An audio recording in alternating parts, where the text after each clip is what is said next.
Bueno, entonces les tenemos un casito interesante sobre el cual realizaremos una discusión académica. Entonces tenemos una mujer de 48 años, quien es tecnóloga forestal, pero se ocupa en labores domésticas, es soltera, y su historia comienza en el relato hacia los 8 años de edad, cuando empieza a presentar dificultades para subir escaleras, caídas frecuentes, requería utilizar barandas a diferencia de otros niños de su edad. Sin embargo, en ese momento no consulta o no se toma como mucho peso y ella continúa en su vida hasta los 39 años, cuando ya definitivamente pierde la habilidad para subir escaleras, no logra marchar en puntas, no logra talones y requiere uso de caminador para desplazarse.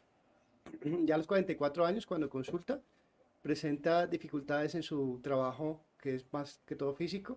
Ella no se queja propiamente de disfagia, pero algo que dice es que rechaza la carne. Entonces pensaría uno que de pronto a la hora de masticar y a la hora de hacer productos más duros sí tiene como algún grado de dificultad. Importante, no tiene compromiso de esfínteres, no tiene queja cognitiva y de antecedentes relevantes tuvo un adenoma hipoficiario, una discopatía lumbar, hipotiroidismo y no tiene historia familiar asociada. Este es el examen físico, en rojo está como lo más importante. Lo que no está acá está normal, entonces función cognitiva, pares, todo eso está normal. De lo que está alterado, tiene una hipotonía pendicular, una hipotrofia generalizada con retracción aquiliana, una hiperlordosis con escápula helada más del lado izquierdo, una pseudohipertrofia en gemelos, una marcha con balanceo, es incapaz al momento del examen de lograr levantarse del suelo, tiene un conteo vocal de 10 a pesar de que no se queja de dificultad respiratoria, pero pues claramente se hace evidente que está disminuida su capacidad respiratoria. Y en el lado de la derecha están los músculos que están más afectados en rojo. De ellos, los rectos abdominales son los que claramente están con un compromiso mayor y el psoas. También está afectado los flexores del cuello y si nos damos cuenta, la parte distal muscular está con una fuerza apropiada.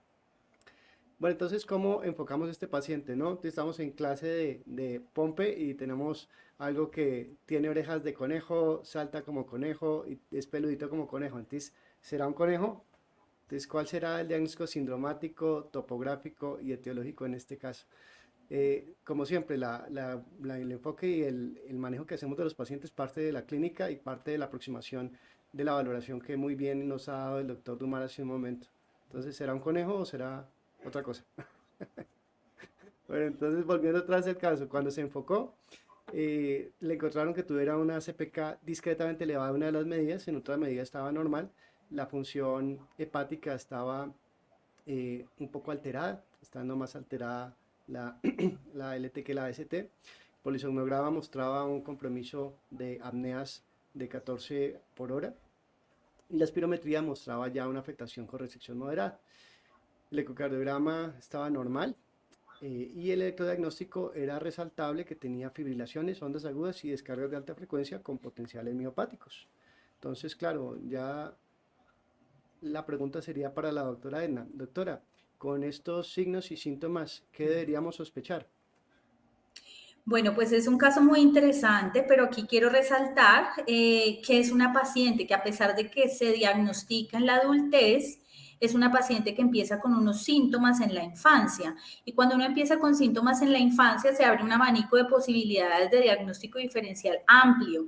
Y en esta paciente, como inició en la infancia, tenemos una CPK que está levemente elevada, entonces el espectro sobre todo se enfoca sobre todo en las miopatías. ¿Por qué? Porque tenemos un cuadro de debilidad, un problema motor que viene desde la infancia y la CPK está levemente elevada. En las miopatías la CPK puede estar normal en su mayoría, pero también puede mostrar leves elevaciones. Entonces, dentro del espectro diagnóstico diferencial, en los niños, por ejemplo, tenemos miopatías o distrofias, en este caso hablando de miopatías, que debutan en la niñez, sobre todo a nivel congénito, y en este caso entonces hablaríamos de miopatías congénitas, dentro de las cuales las más frecuentes son las central core, que en su mayoría son ligadas o están vinculadas a rianopatías, es decir, por el gen RIR1 en su mayoría, esas son las más frecuentes. Sin embargo, existen miopatías que si bien son congénitas, se presentan o se manifiestan mucho más adelante, como las miopatías, por ejemplo, endocrinológicas, miopatías congénitas tipo nemalínica. ¿Me están escuchando bien? ¿Sí me están escuchando bien? Perfecto. Existen otras miopatías, por ejemplo, les decía yo que adicional a que son congénitas, pueden debutar o sus síntomas ser mucho más evidentes, más grandes. Por ejemplo, las miopatías congénitas nemalínicas que cursan con gran componente respiratorio, algunas miopatías distales, que no es el caso de nuestra paciente porque ella tiene un predominio proximal, algunas miopatías mitocondriales que también se pueden presentar en la infancia y tener una evolución progresiva. Sin embargo, en esta paciente, digamos que no llama la atención una exacerbación episódica por infecciones, no tiene tosis, no tiene oftalmoplegia. Entonces, nuestro diagnóstico sobre todo se enfoca o se debería enfocar en una miopatía congénita o metabólica también importante, teniendo en cuenta esos niveles de CPK que tenía la paciente. Siguiente, por favor. Entonces, doctor Dumar, es importante pues tener en cuenta que ante esta variabilidad de síntomas, ¿considera usted que tenemos que tener un enfoque especial para estos pacientes? Sí, muy interesante porque, claro, volvemos otra vez a lo mismo. Entonces, ¿cómo aterrizamos este caso ya a la realidad? Y lo primero es hacer lo que nos contaba precisamente el doctor Omar, que es buscar cuál es el síntoma principal, cuál es el tiempo de evolución de la paciente, si es episódica, si es persistente, la distribución, los precipitantes, los fenómenos positivos y negativos y los antecedentes. Entonces, vamos a resolver para esta paciente cada uno de ellos. Entonces, el síntoma principal de ella fue debilidad más que dolor. El tiempo de evolución fue de inicio en la infancia y tuvo una larga evolución lenta que le permitió trabajar hasta los 40 años. Fue persistente, no tuvo fluctuaciones y la distribución es claramente proximal, estando afectada la musculatura axial con escápulas aladas, una habilidad simétrica proximal con escoliosis y con afectación de musculatura del cuello. Al momento de la valoración ya tenía afectación en músculos ventilatorios y algo de disfagia, lo que hablaría también de debilidad vulvar. No hubo precipitantes asociados, fue lentamente progresiva durante todo este tiempo y no tiene como algún antecedente familiar o personal que sea relevante para miopatías. Los hallazgos adicionales en los estudios fueron hipersecaemia, un patrón miopático y signos de inestabilidad membrana. Entonces, claro, ya uno volviendo hacia atrás, uno dice, todo es fácil, todo es en retrospectiva muy sencillo y muy obvio. Sí, ya viéndolo de esa manera, pues el enfoque es hacia una miopatía y el enfoque se hizo específicamente hacia buscar algo de tipo metabólico, como nos dijo la doctora Edna.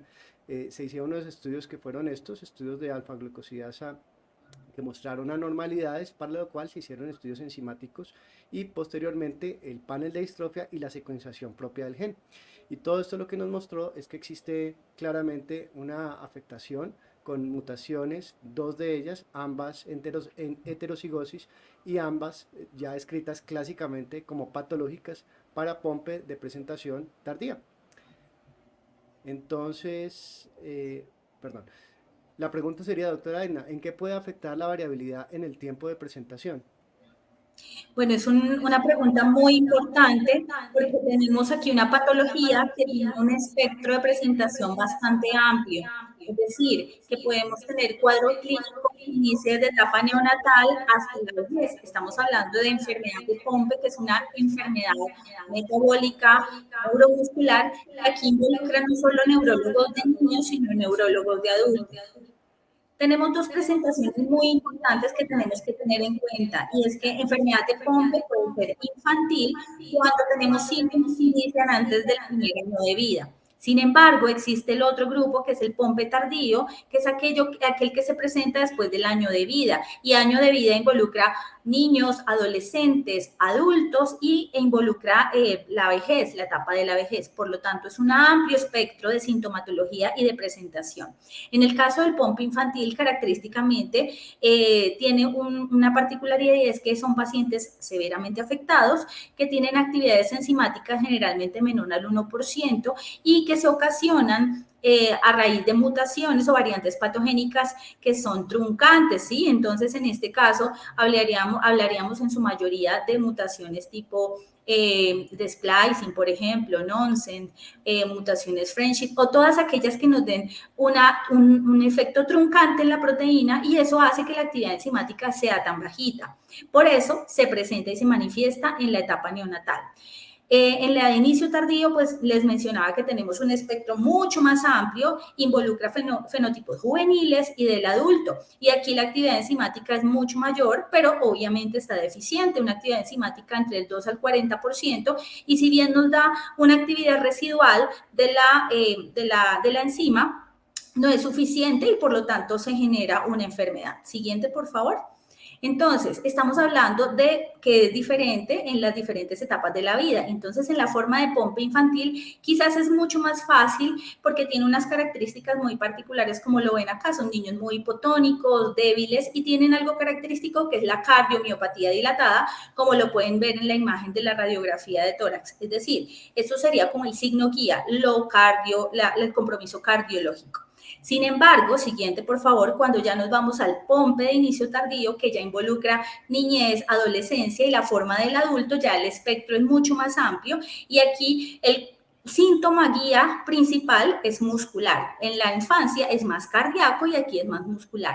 Al ser lentamente progresivo, podemos tener una variabilidad fenotípica bastante amplia y eso es lo que hace, siguiente por favor, que el pompe tardío se convierta en un verdadero reto. Entonces aquí les trajimos esta imagen de Buscando a Javier y muchas veces, como si lo recuerdan ustedes, el Buscando a Javier del espectador, los muñequitos se parecen casi todos y Buscando a Javier se convierte casi que en un reto buscar entre tantas personas que se pueden parecer y en el pompe tardío parece algo similar. ¿Por qué? Porque los fenotipos varían, pueden parecerse unos a otros y nos toca vincular mucho y ser muy sólidos en la exploración y el enfoque clínico.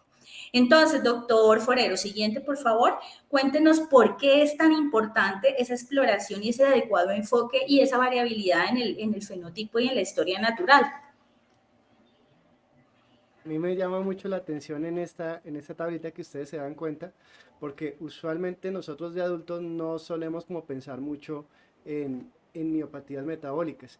Y si ustedes se dan cuenta en esta tablita de un estudio en el que recogieron muchos pacientes de POMPE en distintas edades, el promedio de la edad del inicio fueron 24 años y la edad de diagnóstico, el promedio fueron 33 años. Entonces, a pesar de que usualmente uno piensa en POMPE como una condición pediátrica, claramente vemos que el POMPE puede tener o un inicio después del primer año o en la adolescencia, o un diagnóstico muy tardío porque también en promedio se demoraron 7 años para diagnosticarlo. Entonces claramente esta es una patología que aunque relacionamos mentalmente con pediatría, realmente la vemos mucho en adultos. Lo que pasa es que desafortunadamente tal vez no tenemos la sospecha diagnóstica tan alta como los neuropediatras y por eso es que quizás se nos pasan de alto. Dentro de las presentaciones, lo que decía la doctora es muy claro. La afectación es predominantemente con problemas motores o musculares. Los pacientes que tienen afectación cardíaca no llegan a adultos, entonces los que vemos ya de adultos, los que quedan son de afectación motora, pero también hay algunos que pueden presentarse debutando con síntomas respiratorios y no es una cantidad despreciable, puede ser hasta más del 10%, o con síntomas de la parte gastrointestinal, problemas de alimentación o incluso con aneurismas. Entonces la variabilidad fenotípica y la variabilidad de manifestaciones nos obliga a estar siempre atentos a tener este diagnóstico diferencial. Este es el compromiso muscular que pueden presentar los pacientes en POMPE en adultos y vamos a ver que los músculos claramente son proximales. En las dos gráficas que están marcadas como A son los músculos que están más frecuentemente afectados, entre más oscuro más afectados, y claramente vemos que la musculatura proximal, sobre todo los rectos y la parte proximal de las piernas y brazos, están muy afectados en la mayoría de los pacientes.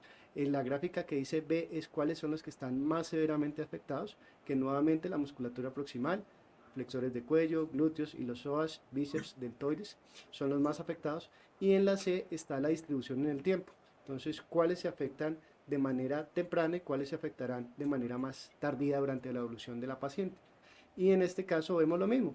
Los músculos que son distales podrían llegar a afectarse en pacientes que tengan un tiempo de evolución muy largo, pero claramente toda la musculatura proximal va a ser la que se va a ver afectada de manera temprana en estos pacientes. Cuando nos llegan a veces de adultos ya nos llegan con un cuadro muy florido, entonces a veces ya nos llegan con características clínicas que nos hacen sospechar de inmediato que se trata de una afectación miopática de larga evolución, como la marcada pérdida muscular, como la escápula alada que tenía también este paciente, y Aquí vemos también los cuádriceps claramente afectados, incluso tosis. La tosis palpebral unilateral puede ser una manera de manifestarse, entonces sospecharlo porque a veces también nos llegan pacientes con tosis unilateral o bilateral durante un tiempo largo que no ha sido como estudiado completamente. Doctora, entonces, ¿cuáles serían los otros síntomas y hallazgos clínicos que sugieren una enfermedad de Pompe? Bueno, me parece muy importante, siguiente, lo que acaba de decir el doctor Forero, y es que cuando llegan adultos ya llegan con los síntomas floridos, pero en su mayoría estos pacientes que son diagnosticados en la etapa adulta, si se hace el análisis retrospectivo, los pacientes pueden ya haber empezado síntomas incluso en la adolescencia o en la niñez. Aquí les traje una gráfica que me parece muy interesante, es un artículo un poco antiguo, pero muy interesante porque describe las manifestaciones clínicas y el curso natural de enfermedad de Pompe de inicio tardío en una cohorte de pacientes en Holanda, y en ellos me parece muy interesante rescatar cuáles son esos síntomas que a veces se nos puede pasar desapercibido y quizás, como lo dice el doctor, es florido en la adultez, pero si los pesquisamos desde antes y les prestamos atención, vamos a tener datos clínicos bastante importantes y podemos tener quizás diagnósticos más precoces.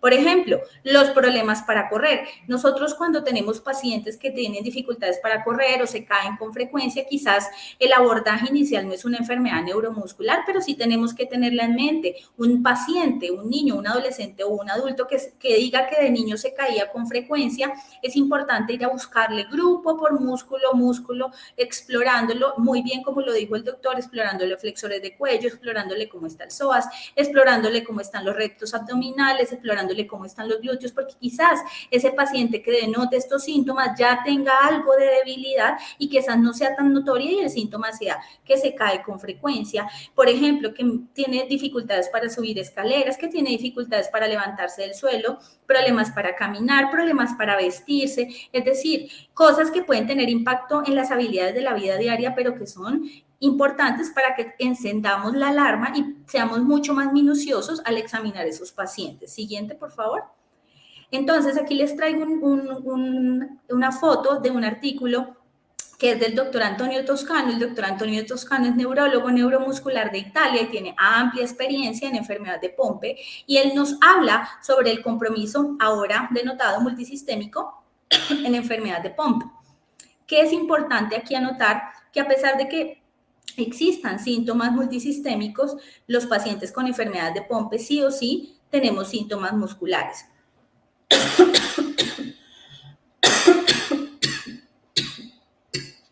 En este caso, importante evaluar la hipersecaemia, la intolerancia al ejercicio. Siguiente.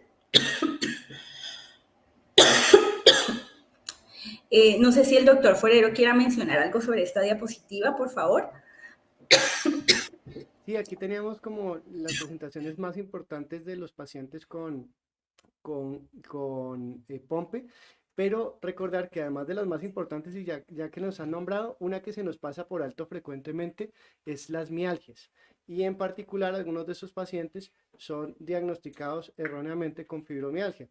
Entonces, recordar que la fibromialgia es una condición que requiere haber descartado otras condiciones, sobre todo si tienen tratamiento específico. Tengan mucho cuidado, por ejemplo, en pacientes jóvenes, adolescentes o incluso menos, que a veces llegan con diagnóstico de fibromialgia. No esperaríamos que un paciente de 15 años o 14 años tuviera fibromialgia, porque eso no es el tipo de presentación de la condición de fibromialgia. Entonces, si tienen un paciente que tiene dolores múltiples y que tiene intolerancia al ejercicio y que objetivamente le encuentran alguna afectación, no descartarlo de una vez como fibromialgia, sino buscar de pronto si existe una condición, sobre todo una condición reversible, que va a cambiar la vida de este paciente si podemos darle un tratamiento. Entonces, importante, antes de buscar quizás esa debilidad, indagar sobre síntomas de fatiga, intolerancia al ejercicio y las mialgias, ¿vale? Siguiente, por favor.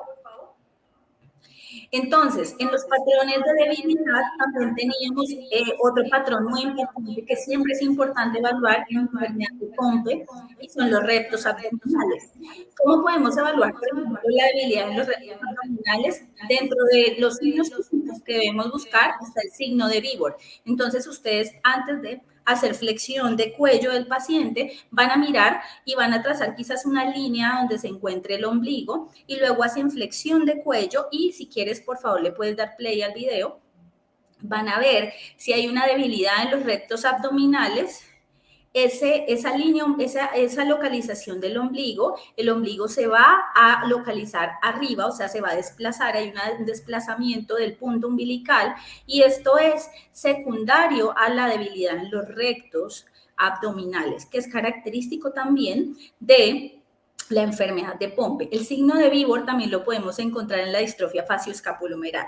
Pero, por ejemplo, si tenemos una limitación para la flexión de tronco por la debilidad en los rectos y tenemos signo de Víbor, tenemos que pensar en enfermedad de Pompe. En la imagen de la derecha ustedes van a ver las flechitas y lo que está mostrando ahí son hiperintensidad a nivel de los rectos. ¿Por qué? Porque la infiltración también se va a observar en los rectos abdominales porque son músculos que también se van a ver afectados en la enfermedad de Pompe. Siguiente, por favor.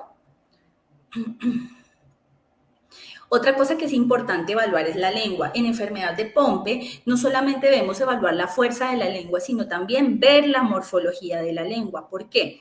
Estas enfermedades son de depósito de glucógeno y resulta que la lengua también tiene musculatura.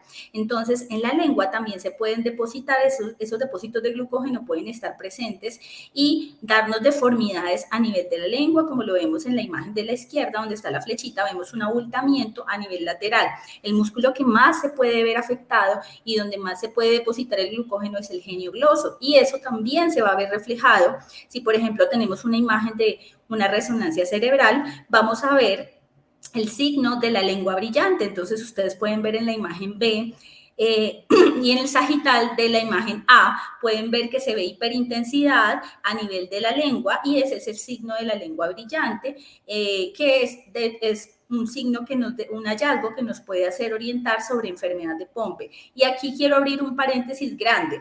Si ustedes quieren ver la lengua, no es necesario que pidan resonancia de lengua. Simplemente, si ustedes tienen una resonancia cerebral, hay que chequear la lengua, como en esta imagen. Miren que en el simple sagital ustedes ya lo pueden ver. Si vemos en un coronal, podemos ver hallazgos radiológicos que puedan mostrarnos sobre ese compromiso lingual. Siguiente, por favor. Entonces, doctor Forero, ¿la tenemos fácil o no la tenemos fácil? No la tenemos fácil porque también puede tener presentaciones que son poco frecuentes. Entonces, como ya hemos nombrado, puede a veces ser mal diagnosticada como fibromialgia, pero también aquí les traigo casitos como de reportes de después que se supo que era Pompe. Es una chica de 14 años hospitalizada en un hospital psiquiátrico por anorexia y depresión y pues lo que tiene es una atrofia con escápula alada y con un fenotipo que es anormal. Ahí se ve que la boquita está un poquito abierta, seguramente también tenía un compromiso lingual y finalmente fue diagnosticada como Pompe. Presentación con ACV. Recordar que también estos pacientes pueden tener tanto infartos como lesiones. El hallazgo más común es dolicoectasia. Mis pacientes jóvenes que se presentan con infartos cerebrales, incluir dentro de la sospecha diagnóstica enfermedades de depósito, dentro de ellas el Pompe. Y la gran variabilidad del sistema digestivo. Aquí teníamos lo que nos contaba la doctora, claramente esta lengua como un bombillito blanquito, blanquito, y se dan cuenta que es muy frecuente pacientes que tengan macroglosia, debilidad, protrusión de la lengua, disfagia o esa tumoración, pues que no es célula, sino es el depósito que se puede palpar en la lengua. También hay afectación directamente de los dientes, puede haber fusión de dientes o erupción irregular. Entonces, estos pacientes también podrían ser remitidos para estudio por los colegas de gastroenterología o incluso los colegas de odontología.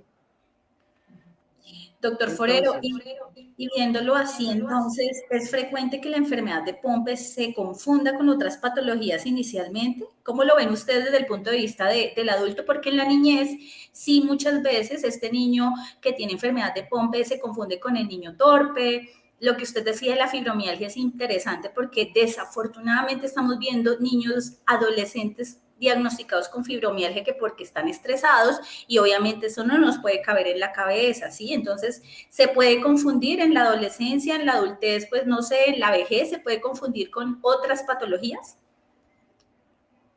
Diccionario de cómo se equivocan los neurólogos, y sí nos equivocamos bastante. Aquí tenemos como un compendio de pacientes que fueron diagnosticados posteriormente con Pompe, pero inicialmente tenían otros diagnósticos.